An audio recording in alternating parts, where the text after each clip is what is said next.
this episode, we're following the journey of a first home buyer or a couple of first home buyers who have conquered the mountain. We're going to hear about the lessons they've learned, whether their assumptions were right or wrong, the mistakes they made and those that they avoided, and ultimately how they sealed the deal. Welcome to Your First Home Buyer Guide, the podcast for first home buyers who want to get it right. I'm Megan and that was Veronica. We're both buyer's agents and probably old enough to be your mums. But that's a good thing because between us we've got over 40 years experience and we are going to share with you bucket loads of stories about avoidable mistakes. Together we're going to make sure that you get unbiased and real information that you can rely on so you can get where you want to be without missing a step. Now, we've got loads of great tips for you in this episode, and if you'd like more useful tools, head over to the website homebuyeracademy.com.au. There you'll find free checklists that you can download, a free mini course on how to price a property, and our Where to Buy workshop for only $39. Priceless stuff, really. Bargain. But before we get into the interesting stuff in this week's episode, here's the boring bit, the disclaimer. You, of course, know that nothing in this podcast is to be taken as personal advice. We always recommend getting the advice of an expert in their field of expertise. Now, we've done our very best to ensure that the content is correct at the time of recording, but things change. So check with the relevant government authority or your advisors to get the most up-to-date information.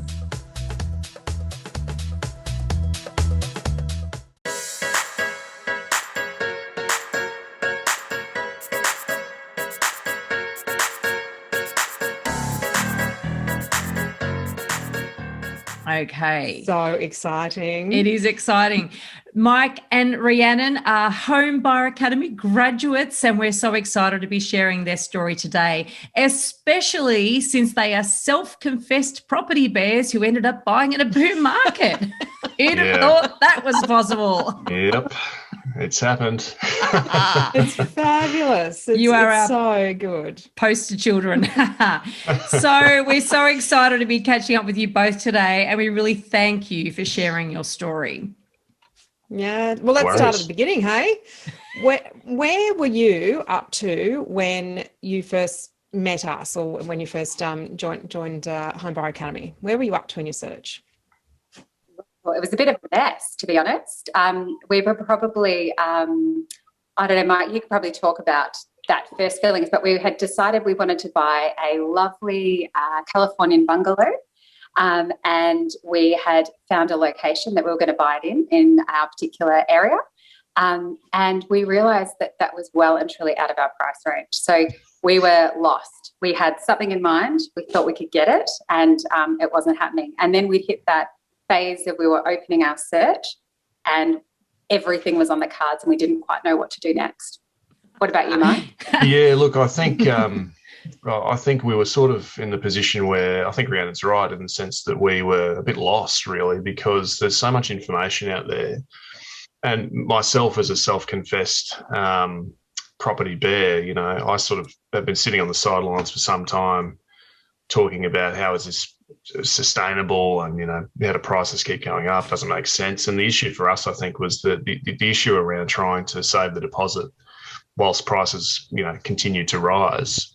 And so we sort of felt like, where do we start? And we had a plan. We always had a plan, you know, to get there. But I think we needed a bit more guidance in how to get to that end goal. And I think that's where you guys really helped us out. But we had a plan to buy a house. That was kind of the only plan we really had when we look back. And we had 2 young kids and all the things we thought we could live in before, we could no longer live in now. We're very stuck. Did you start looking for the California bungalow before you had kids? No, we would have been happy in a townhouse. Like we would have probably bought a unit or a townhouse in the location we wanted to. Even that's good. So I mean, already different life phase, and you realise that there was some different needs there for you. Because we were forever pre-kids. Like we wanted to just be near cafes and nightlife, and we were prepared to. We always were looking at investment properties too. Like we'll just get an investment in another location because we can always be near the city if we rent. But do you remember the first rental inspection after we had kids? we're like, there is no way we're ever doing this again. Our kids wreck the house. Like, it's Pretty just much, yeah. We just got to the stage where we just thought this isn't going to fly long term. We've got to come up with a solution here. We outgrew schools as well with our 2 kids. You outgrew what, sorry? We outgrew 2 rental properties with 2 kids. So, like, even that signed to us that we had to think bigger picture. And what you bought is obviously not what you originally thought that you would buy. But how did you get to the point of knowing that was the right one? What sort of changed for you along the way from going from unit or townhouse in a lifestyle location to family friendly home and you bought down sort of in Victoria is where you've purchased. What changed for you along the way in the journey? Well, I think for us it was probably a matter of being more realistic. I know that when we sort of first started out, as Rhiannon said, we wanted this California bungalow or some kind of, really nice weatherboard home with lots of character and in a sort of older established suburb. And we realised that probably very early on that the prices of those locations were going up exponentially and we just couldn't afford it. And I think being comfortable with and coming up with, I guess, a strategy for how you can then, if that's your dream house in inverted commas, what's something you're going to be happy with and comfortable with that isn't that, and trying to figure out how you reach that point. I think that's sort of what changed along the way. You guys gave us some really good tools to, work through how to, what are the non-negotiables and all of that sort of stuff. And I think by doing that, we came up with where we've bought as a result. But we were naturally cynical. We thought that you guys can afford to buy these amazing properties with, where there is high demand, low supply. And we felt we were different to that because we hadn't been in the property market before. However, it was really interesting when we did the exercise. We got closer and closer as we went along. We kept going back to those non-negotiables. We kept pricing property. And we sort of realised that, like, even, people who can buy $3 million properties have to compromise somewhere. So we just realised, okay, it's just about us looking at our situation and knowing that the house had to grow with us or be an opportunity for us. And that I love a good Excel spreadsheet. So I must admit that won me over, ladies. Doing that and really going back regularly helped us to stay on track and focused. And yeah, and we went from Californian bungalow to looking at buying a house and land package in an estate to back to making a more reasonable decision, which we're really happy with our decision, which is good. I remember one of our mentoring sessions, you talked about scarcity and that the light bulb had gone on for you guys about where you were looking to buy versus ultimately where you did buy. Do you remember that conversation? Very vividly. And I remember, you quite rightly, I guess, were trying to turn us away from the house and land package on that basis that, it's not scarce, there's land around you, it doesn't have those fundamentals that you really need for a sound investment. And at the time I sort of thought, but, what else can you do when you can't afford anything else? And I think, though, it was a light bulb moment because for the first time I started to think outside the box on that. And with our property that we ended up getting, I think what makes it so good is its scarcity, and it's particularly in relation to its location and where it is and what's around it. I think that was a really good piece of advice. I just have one of those proud mother moments. The funniest thing was it's hilarious to look back now. I remember saying to Mike, like, well, even if we buy an estate, we just won't tell Veronica and Meighan. Yeah. And the light bulb. You can't hide.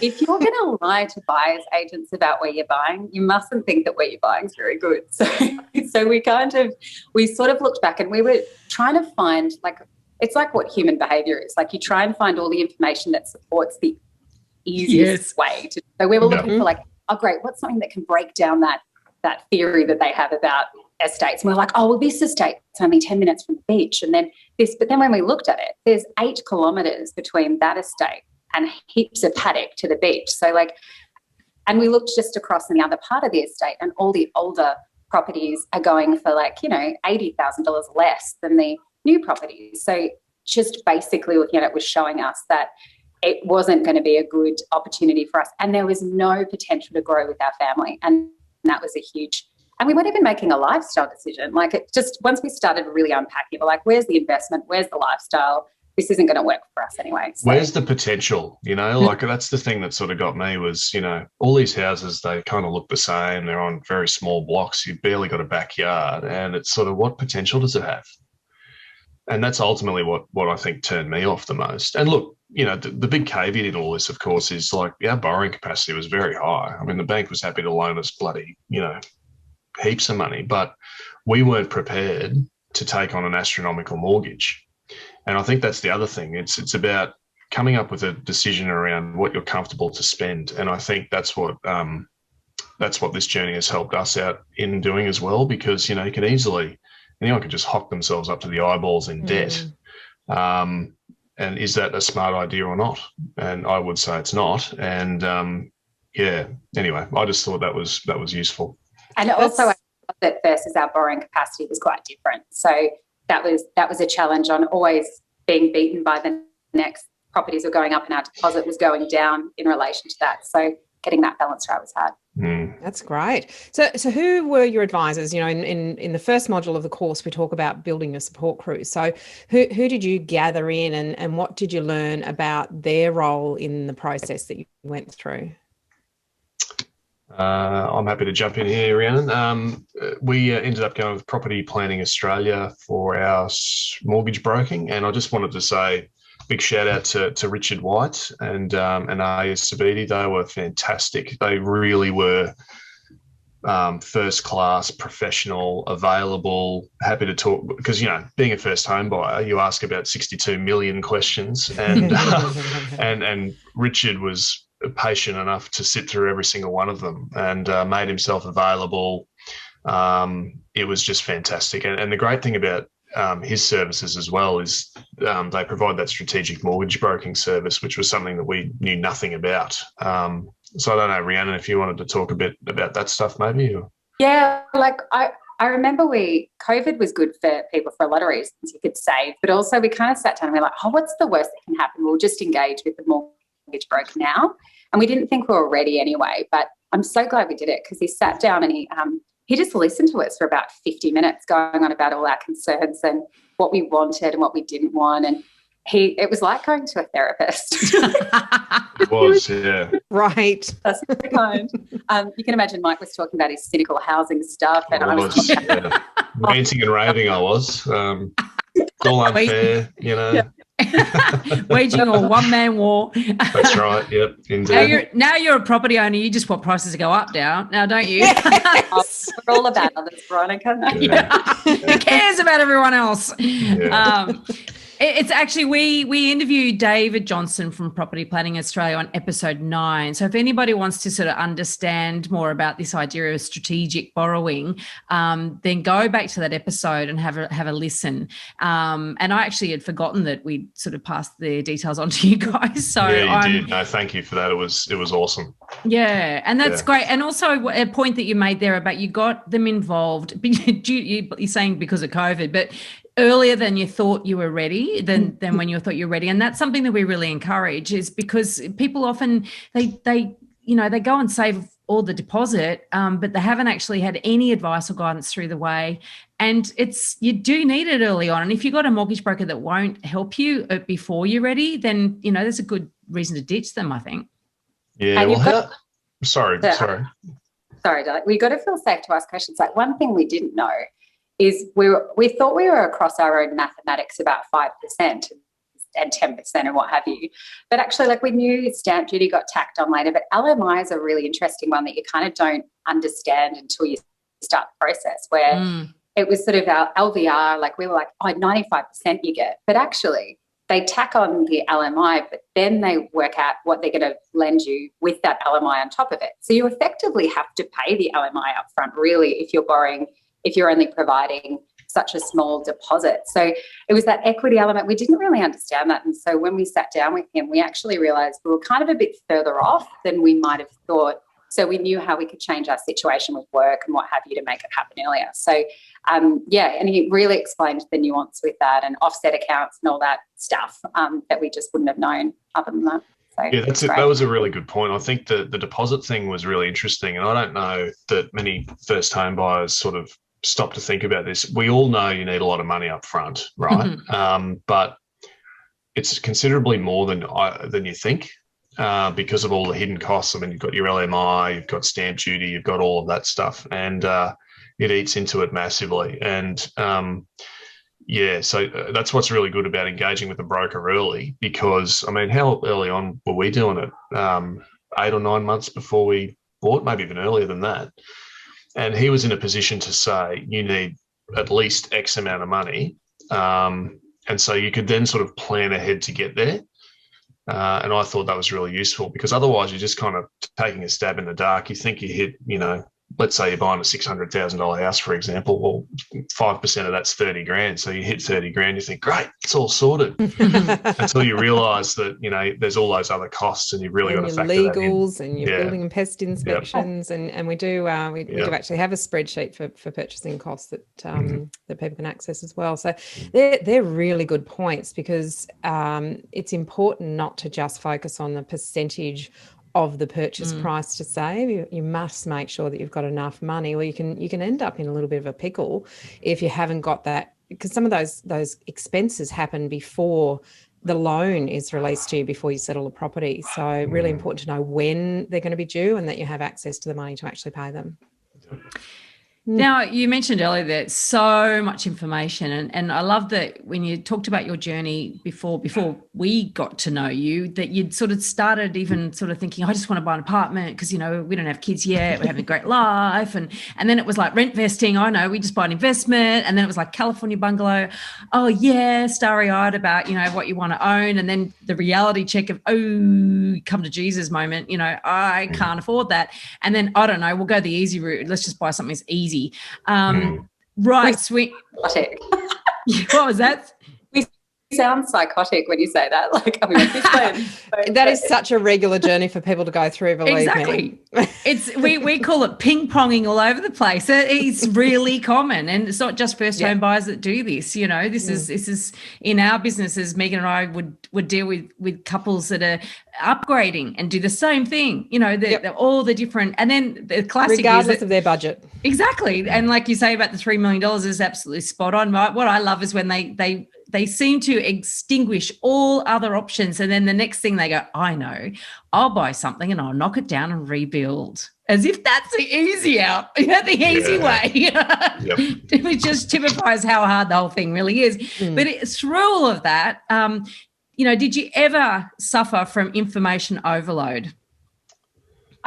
I think there's a lot of information, but not a lot of practical information. So our issue was we had information overload with stuff that was kind of irrelevant to buying a house. Like we were like macroeconomics. Like, why were we even we were sitting there reading newspapers about what's happening in the economy and all this stuff that actually, fundamentally buying a house, sure, it's nice to have a little bit of knowledge about that, but that wasn't going to help us buy a house. And so there's so much of that, but actually practical information about this is what a conveyancer does. This is when you should call a conveyancer. How weird is that process going to be when you do it? There was nothing like that out there for us. So yes, there was heaps of information, but valuable information was quite hard to find. Did you find that, Mike? 100%. Yeah. Look, I think for me, it was there seems seemingly every day in the papers you'd be reading an article, and the one article is, the housing crash that's going to happen, and I'm like, yes, and then the next article is one of the only people in Australia to rejoice at that news. Yeah, I think most first home buyers sort of fit into that sort of disgruntled category where we all just think, it's all unfair, and we sort of throw our hands up in the air and it's all too hard and all of that sort of thing. And I certainly put my hand up in that category. Well, at least initially. But what the point I was trying to make is that you end up in a situation where you're reading one article, which is, housing crash here. The next one's housing boom. Prices are going up by 25% this year or whatever.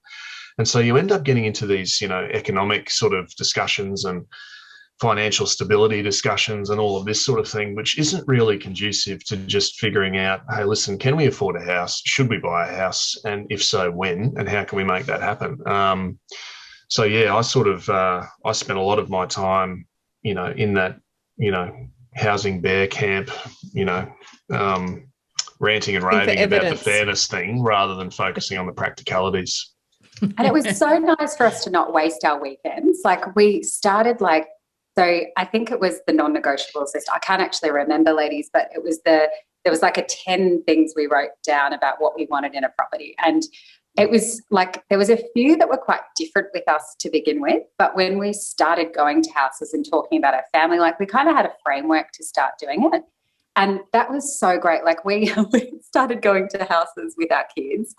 Oh my goodness. Like when we had no plan, we would walk in. At one time there was post-COVID too, there was a lineup at the front of one of the houses and there was probably about 60 people there.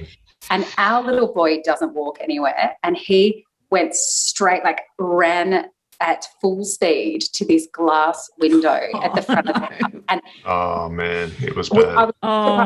Break and everyone in the line was like gasping. And I just thought, we can't do this anymore. But equally, we can't have FOMO and just buy something because we don't want to do this anymore. So it was great having that structure because we could actually go, all right, we're only going to this property this weekend. This is why we're not missing out on the other properties because they don't meet our criteria. So it felt a lot more targeted, a lot more easy to do. And we didn't feel like we were going to fall into the trap of FOMO because we just wanted to get something immediately to get it done. So a bit more discerning with your time when you had the framework to work within. Well, that's it. Sorry. I was going to say, how did you know when you found the one? Yeah. I knew as soon as I saw him, Megan. Yeah. So many people say that.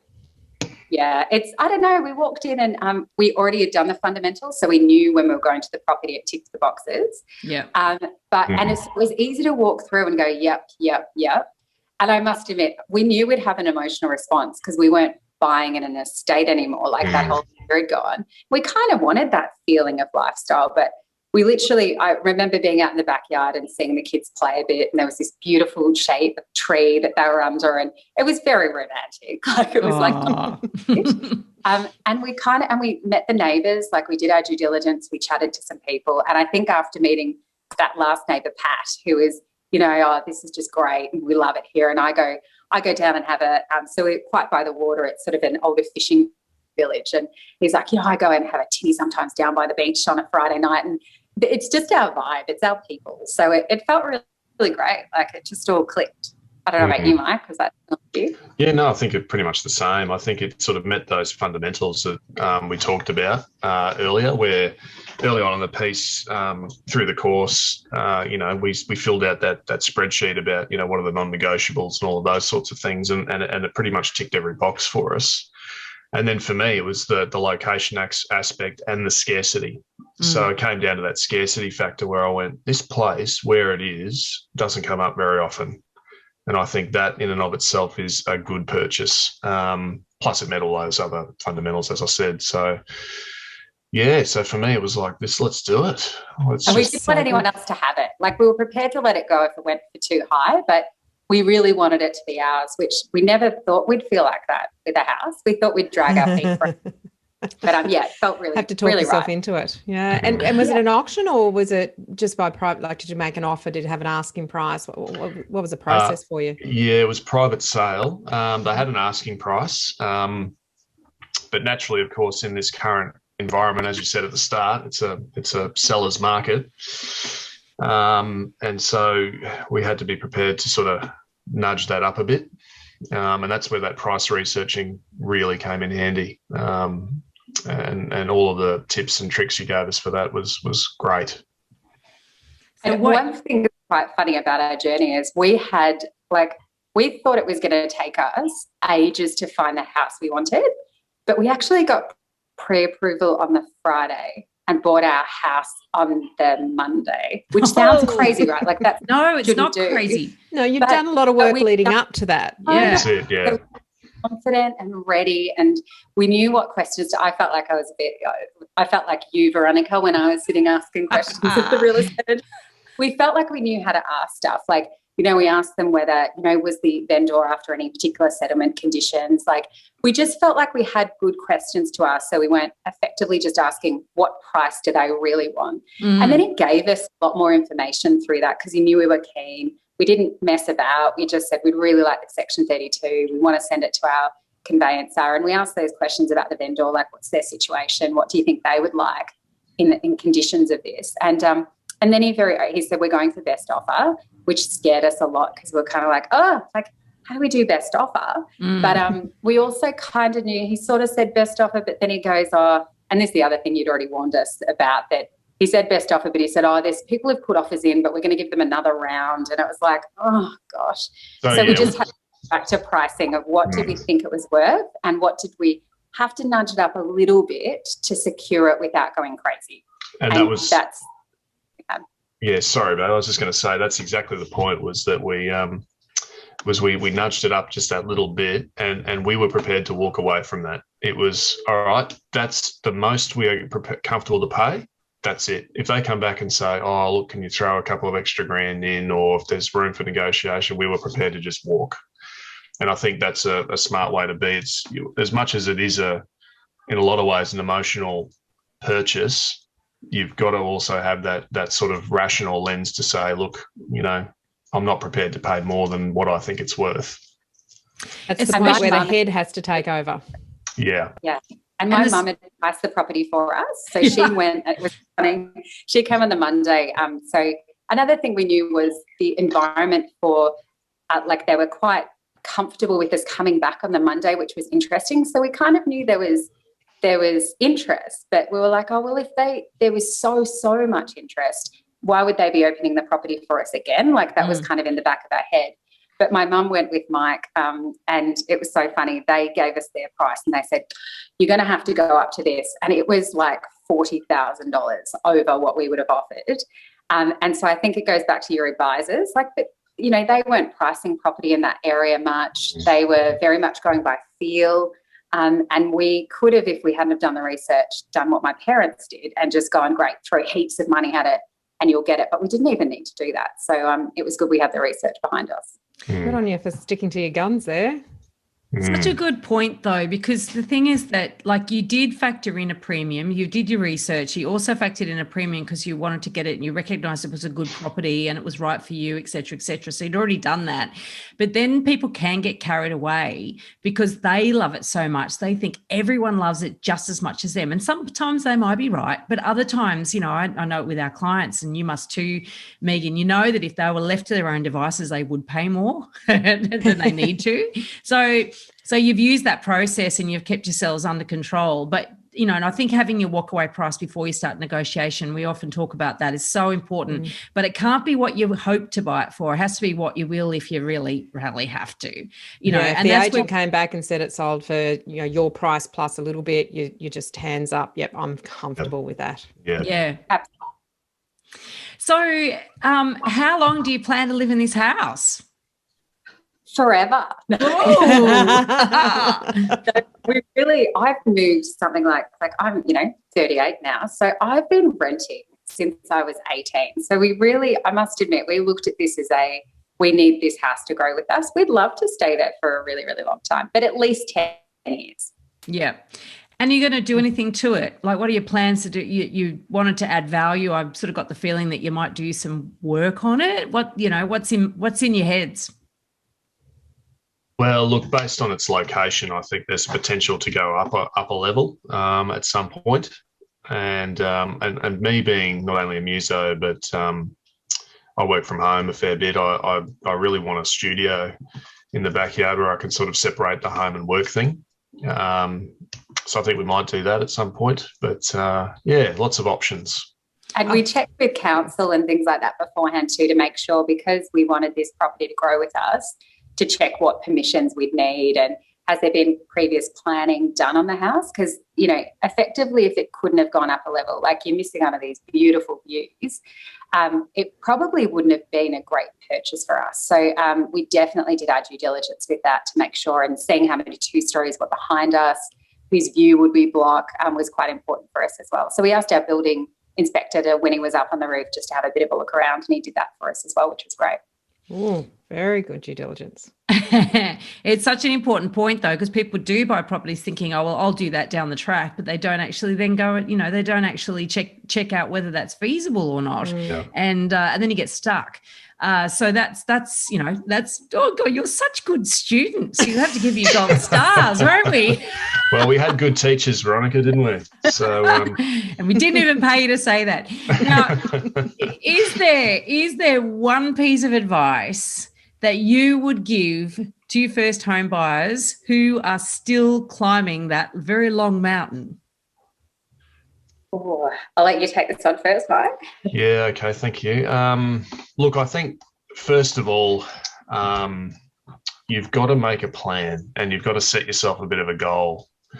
I think that's the only way you can sort of get there. I know for us, for example, we sort of very early on in the piece, and this was before we came to you guys, was we thought about how can we save our deposit, because the biggest issue, I think for most first home buyers, it's the deposit hurdle that's the big issue, because you just need such a huge amount of money up front whilst you're still paying rent and everything else. So we tried to figure out the best way of getting there, and for us it was we got rid of all of our debts. We downsized to a smaller house to save on rent. We went with cheaper energy providers and internet providers and all of that sort of thing, and curbed our spending and, really stuck to our budget, and we got there. So, I mean, it was a 2.5-3 year process, but we got there because we planned ahead. So I think it's really important to set yourself a goal and work towards that. And the other thing is being realistic. I'd love to live in a house overlooking the surf coast somewhere, but the reality is I can't afford that. So you have to be realistic and you have to think about, all right, well, if I'm priced out of this suburb, where can I go to next? And what are you comfortable with? And what are your non-negotiables there and all of that sort of thing? So that's my 2 cents worth. What do you think, Bud? I reckon the pricing properties. So we priced property. Sorry, I'm doing quotation marks if this is not on a film for anyone, but we did it really. Like we were just looking at the sold tab and just going, oh yeah, everything's around this price in this area. But we weren't using any kind of logic with it. So when we started looking after we started doing your course, when we went to places, we were almost as nerdy as trying to with a piece of paper after we got out of there, we'd write down the basics. It was 3-bedroom, garage, this, because what we were finding is we weren't able to pick out the subtleties of why something went for 700 versus 680. But when we started doing that, we got so much better at pricing property. And, if you want a good house, it's your own responsibility to do this stuff. So, oh, yes. Yeah. And as soon as we put in the time, diligently, we started to see that we wouldn't have put in an offer for our house because we would have thought it was too soon because we just got pre-approval. But because we felt like we'd done our due diligence, we felt confident and comfortable, and we don't have that kind of feeling. We sort of, everyone has that initial feeling of if we got the house, did no one else want it? Why were we the first, why did we pay the amount that got it? A little bit of buyer's remorse initially. Totally. Oh, instantaneously. Yeah, as soon as that offer went in. It was just what are we doing? Oh, my God, we offered too much. Maybe it was too little. And all of those sorts of things. But you just got to be prepared it is what it is, And we're so happy because we've it ticks all those other boxes. Every time we do that self-sabotage thing, we go back and go, but it's this, as if we're ever going to find this again. And that's a really lovely feeling. So, yeah.